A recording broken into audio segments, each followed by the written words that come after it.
Estamos con Roberto Chapero, hijo del gran Atahualpa Yupanqui, de visita aquí en General Cabrera. Bueno, bienvenido primero y contarnos cómo lo recibió General Cabrera hoy.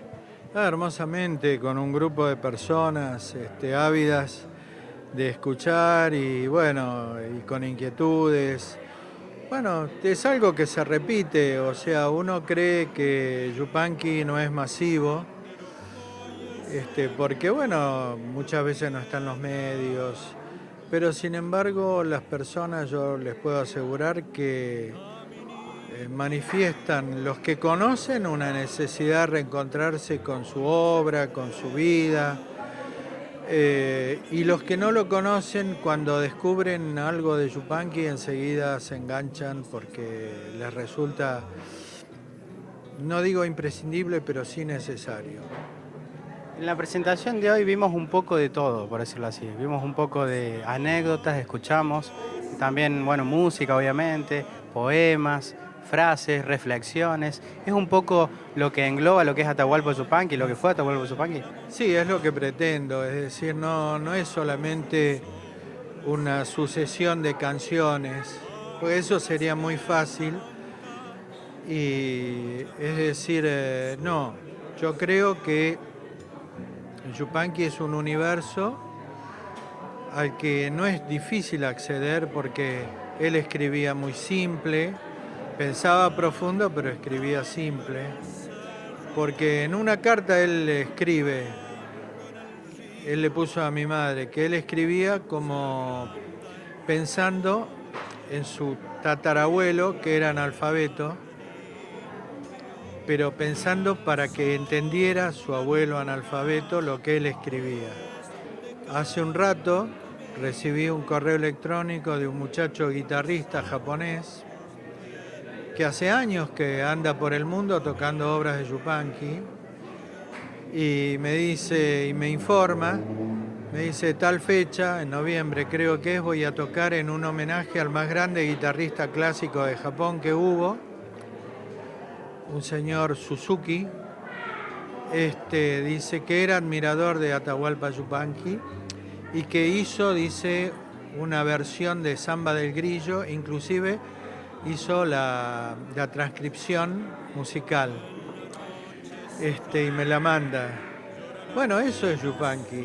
Dejó una obra que nosotros pretendemos difundir, queremos difundir, porque creemos que es, como dije al principio, la obra de mi padre es como un campo lleno de semillas, al que cada uno puede concurrir, tomar la semilla que precisa para cultivar su propio huerto.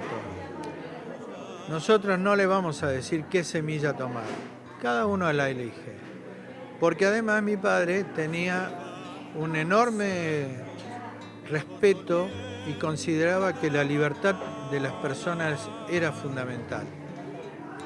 Entonces, él no podía hacer nada que limitara la libertad de otra persona. ¿Por qué? Porque la libertad nos pone ante nuestra propia conciencia y ante la responsabilidad de hacernos responsables de nuestros actos, de nuestras decisiones. Así que por eso él consideraba la libertad como un hecho fundamental para el hombre. Entonces, siguiendo un poco lo que estabas comentando, el tema de la libertad y cómo uno interpreta o agarra lo que él dejó como legado, algo que vos resaltabas en la presentación, él es que hablaba mucho de la naturaleza. Justamente hoy está pasando una situación muy grave en el Amazonas, y algo que destacaba es cómo uno también puede ver desde el lado, por decirlo así, humano, el tema del daño que uno le puede hacer, dependiendo de cómo uno evalúa la situación. Si ves un árbol como leña o si ves como un árbol como sombra, que es un poco la reflexión que hacías. Exactamente, es decir, hay una lectura de la naturaleza que no tiene que ver con la biología, ni con el conocimiento científico, tiene que ver con la evolución. O sea, suelo decir que la Tierra es como un libro. ¿Cuál fue el primer libro que leyeron los homínidos? El libro de la Tierra. Fue nuestro primer libro. Entonces hay que volver a leer ese libro, hay que volver a aprender a leer ese libro o a escuchar a los que leen ese libro. ¿Por qué? Bueno, porque es nuestro lugar, es nuestra casa. Entonces, ese libro nos enseña qué se cultiva, cómo se cultiva, qué se puede consumir, qué no se puede consumir. Es decir, es un libro fundamental para la humanidad. Si la humanidad se vuelve analfabeta de ese libro, y bueno, la Tierra va a sobrevivir, la humanidad no va a sobrevivir. Algo que en otras entrevistas has comentado es que en Europa le han copiado hasta el estilo de tocar la guitarra. Hay músicos que empezaron a ver en la forma de tocar la guitarra de mi padre otra forma de abordar el instrumento, otra forma de comprenderlo y de comprender la música que nace de ese instrumento. Y entonces, bueno, ahora hay un movimiento de guitarristas que pretenden justamente eso, estudiar e interpretar la música que normalmente se interpreta en guitarra, ya sea clásica o popular, desde la visión, desde la perspectiva que le dio Yupanqui a la interpretación de la guitarra. Nosotros tenemos una página que es www.fundacionyupanqui.com.ar. Pueden mandar un correo electrónico, ahí está mi teléfono, me pueden llamar o mandar un WhatsApp. Estoy en Facebook, que es el Facebook Roberto Chavero. Después hay un Facebook oficial de la Fundación Atahualpa Yupanqui. Hay un Facebook de la venta de libros de Atahualpa Yupanqui. ¿En qué proyectos estás ahora? ¿En qué estás trabajando? Después del Congreso de la Lengua paramos un poco porque tuvimos que empezar a trabajar en el museo fuertemente, allá en Agua Escondida, en Cerro Colorado. Empezamos allí a modificar algunas cosas y empezamos a armar un café que va a ser para merendar también, para una minuta, donde haya un televisor, donde aparezca mi padre hablando de sus cosas, donde haya pequeños recitales, porque el espacio no es muy grande, pero pequeños recitales, tanto de música criolla como de música clásica, porque el café se va a llamar Nenet, que era el apodo de mi madre. Y mi madre, bueno, por supuesto ejecutaba música clásica en el piano, así que tenemos una chica que es pianista, que toca clásico allá en el cerro y que, bueno, próximamente, calculo que en un mes y medio ya estaremos funcionando. Tu lengua materna es francés. No sé si hay un proyecto futuro de a lo mejor alguna canción, alguna composición, algún poema. Mira, el proyecto futuro tiene que ver con mi madre, que para el año que viene vamos a armar una muestra, estamos armando una muestra con ella, sobre ella, porque hace muchos años una escritora de Carlos Paz, Isabel Lager, escribió un libro hermoso, una novela hermosísima que se llama Una mujer llamada Pablo. Entonces va a haber una exposición que se llame, una muestra que se llame Una mujer llamada Pablo, va a haber un recital que se llame Una mujer llamada Pablo con las canciones de mi madre, instrumentales y cantadas. Y a lo mejor para ese recital sí yo cante alguna canción en francés de las que le gustaban a mamá y que me las enseñó cuando yo era pequeñín. Las canciones populares de Francia, ¿no? O sea, Douce France, Domino, Les Feuilles Mortes, son canciones muy tradicionales francesas. Así que es muy probable que en ese recital yo incluya alguna de estas canciones como un homenaje a esta confluencia misteriosa entre una francesa y un criollo que se conocieron en Tucumán, ¿no? Siempre digo que no fue mi viejo que se fue a buscar una francesa a París. Mi madre se vino a Tucumán a buscarse un criollo. Bueno, esa confluencia es misteriosa y maravillosa. Y tiene que extenderse a todas las patrias, a todos los países, a todas las culturas. Tiene que ser un lugar de encuentro. Eso es lo que nosotros queremos. En el caso tuyo como hijo, tuvieras que hablar de tu padre como padre. ¿Qué destacarías, por ejemplo, de él? Mira, yo creo que sin hablar, sin palabras, él transmitió cosas que son fundamentales. Es decir, en ese sentido,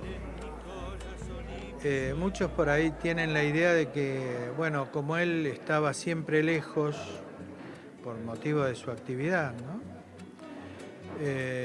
No era un padre que estuviera cercano. Y yo creo que el hecho de haberme hecho criar en Cerro Colorado desde mi primera infancia lo convirtió en un padre cercano. ¿Por qué? Porque cuando el niño crece en contacto con la naturaleza, empieza a aprender a medir el tiempo. El niño que crece en contacto con la naturaleza sabe que en la naturaleza no tiene apuro. Entonces, por supuesto, yo extrañaba a mi papá cuando no estaba, pero llegaban sus cartas, cuando pudo hablar por teléfono, porque lo del teléfono inmediato es de ahora, no de cuando yo era adolescente ni hombre joven. Estaba la llamada, estaba a preguntar por ciertas cosas comunes, cómo está el cerro, el río, trae agua, los caballos tienen avena, tienen alfalfa, te fijaste, o sea, todo eso que me acercaba a ese paisaje de la niñez, pero que a la vez ese paisaje de la niñez me hizo entender que, como dice la milonga de mi padre, distancia, solo están lejos las cosas que no sabemos mirar, ¿no? Entonces, mi padre siempre yo lo sentí cerca.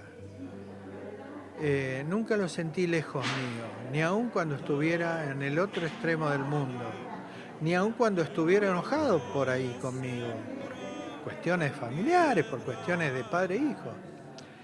Yo nunca lo sentí lejos. Y para mí eso fue realmente fundamental, porque también me permitió criar hijos con esa misma mirada. Yo a los chicos nuestros, a los de Norma y a los míos, yo no les doy consejos. Por ahí, si ellos me consultan, les doy mi parecer. Pero ellos se crían con lo que ven que hacemos nosotros. Y creo que eso es mucho más de lo que pueden decir palabras. Con las desavenencias que puede haber o las diferencias que puede haber entre marido y mujer. Esto no es que hay todo plácido, no, tenemos diferencias, pero sabemos cómo tratarlas, sabemos cómo tratarnos, sabemos que hay cosas que están por debajo de la vinculación que tenemos como hombre y mujer o como personas. Entonces, es decir, emprendemos proyectos juntos, cada uno ocupa su lugar. Los chicos cuando pueden colaborar también ocupan su lugar. Entonces mi hijo está a cargo del museo, pero ocupa su lugar. Es decir, digamos, tratamos de imitar en la marcha del universo y de las estrellas, que viajan todas juntas pero no están pegadas. Cada una tiene su derrotero. El sol y la luna lo mismo, los astros lo mismo.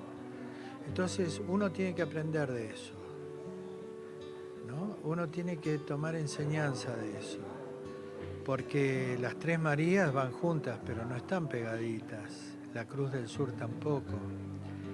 Es decir, y yo aprendí a mirar el cielo y a comprender que ese paisaje que uno observa está también dentro de uno. Que el tema es comprender que nosotros adentro tenemos desiertos, tenemos selvas, tenemos mares, tenemos hielo, tenemos... Todos los paisajes de las tierras están adentro nuestro. Que nos tocó nacer en un rincón de ese planeta. Pero nosotros adentro tenemos todos esos paisajes. ¿Por qué? Porque si yo te pregunto a vos, ¿vos sabés cómo se llamaba tu antepasado hace 5.000 años? No, y yo tampoco. Y no sé de dónde era. Era un hombre, era un ser humano. Eran seres humanos. de dónde eran, qué paisaje, pero el paisaje de ellos nosotros lo tenemos adentro, el que sea. Por eso todos los paisajes están dentro nuestro. Y nosotros tenemos que cuidarlos, contemplarlos, reconocernos. Y bueno, eso es cultivar la vida, la existencia. Y la existencia es maravillosa cuando uno comprende eso.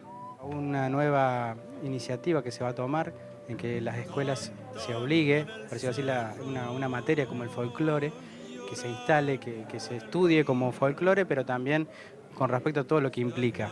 ¿Te parece algo acertado, algo que va a contribuir en la educación? Por supuesto, a mí me parece fundamental, porque en el folclore no hablo de la cultura de masas mediática, hablo del folclore y tampoco hablo de la ciencia folclórica, hablo de lo que la tradición oral transmitió, paisajes, costumbres, leyendas, usos de maderas, de piedras, de yuyos. Todo eso lo transmite el folclore. Por eso, porque los niños van a aprender a conocer su país, su tierra, su historia, a través de eso. Muchas veces cuando vienen chicos a la escuela y yo le pregunto, ¿y tu abuelo de dónde era? Y mi abuelo era italiano. ¿De qué lugar de Italia? De tal lugar. Bueno, contame, ¿qué te contó tu abuelo de su tierra? Bueno, porque es un legado de él. Ese legado lo tiene que trasladar a esta tierra. ¿Entendés? Lo mismo si es español, si es criollo, si es indio. El otro día me decían, ay no, la palabra indio. Y hermano, yo crecí. Y yo era el indio cuando jugábamos con mis compañeros. Yo quería ser el indio. Entonces, ¿qué desmérito puede haber en esa palabra? Digo, ¿qué vamos a...? O sea, mi padre escribió Camino del Indio y no lo hizo ofensivamente. Ahora, ¿cómo te suena Camino de los Pueblos Originarios? Horrible, porque no es poético. Entonces, es decir, que cada uno lo llame como quiera, siempre que haya respeto. Es decir, mi padre me enseñó eso, el respeto por los pueblos. Me enseñó, por ejemplo, me traía libros de los indios del Amazonas, de los indios de Colombia, me traía libros de África, de los pueblos africanos. Es decir, y yo veía en eso, bueno, cómo vivían, cómo pensaban los ritos. Todo eso fueron piezas que, claro, cuando vos las lees de niño, están en un cierto desorden. Después de grande, cuando vos lo vas madurando, empieza a acomodarse todo y te das cuenta que ahí hay una comunión, hay un universo común. Bueno, ahí está el secreto. Y el folclore, para nuestros niños, tiene que ver con eso. Tiene que ver con que un niño de cualquier lado comprenda a través de una tonada el paisaje de Cuyo, a través de una vidala chayera el paisaje de La Rioja, a través de una milonga La Pampa, a través de cualquier expresión musical del litoral, lo que es ese paisaje, a través de sus buenos autores, de sus buenos escritores y de lo anónimo. Porque además hay otra cosa, muchas cosas anónimas no eran escritos por gente ignorante, eran escritos por gente que sabía mucho y que primero sabían leer y escribir y habían tenido formación. Uno escucha cosas anónimas de la provincia de Buenos Aires y es una poesía exquisita, pero no por, digamos, de vanidad. No, una cosa hermosa que te hace conocer algo, te está enseñando algo. Pero ¿qué pasó? Ese hombre, que uno ignora quién fue, le dio esa letra a un criollo, payador, cantor, que no sabía leer y escribir, pero que aprendió esa letra y la empezó a llevar por donde él iba a cantar. Eso es el folclore. No viene de la ignorancia, viene de la sabiduría. Y lo que transmite es sabiduría.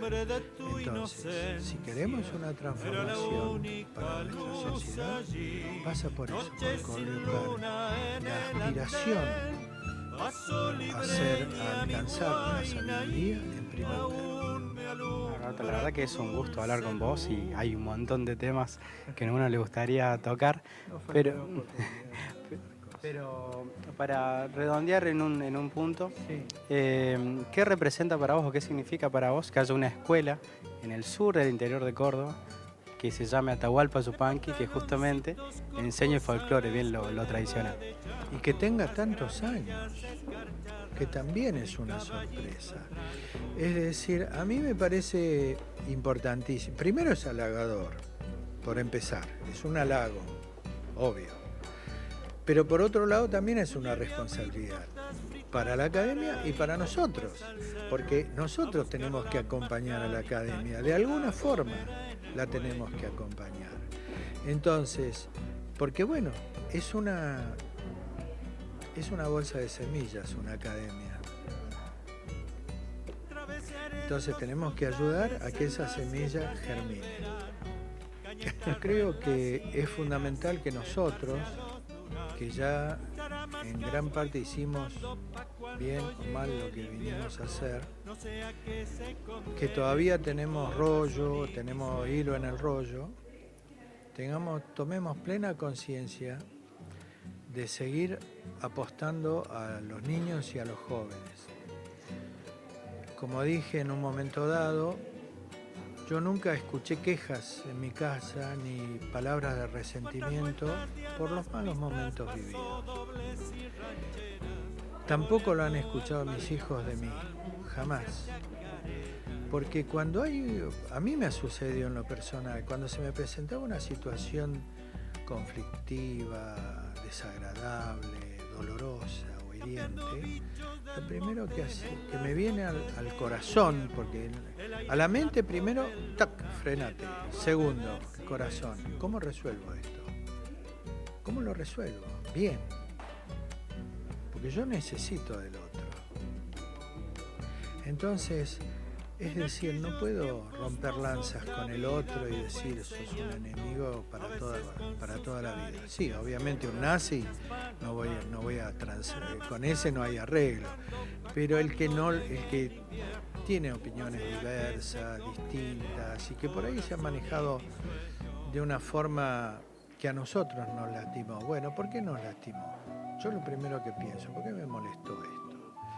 Entonces, bueno, hay una palabra que a mí me encanta, que es paciencia. Paciencia para mí es el apócope de paz y ciencia. Entonces, paz es me freno, dejo que el polvo se asiente, y ciencia es a partir de ahí ver cómo busco herramientas para resolver la cuestión. Entonces, bueno, yo creo que es eso para nosotros. Para los niños hay que transmitirles eso.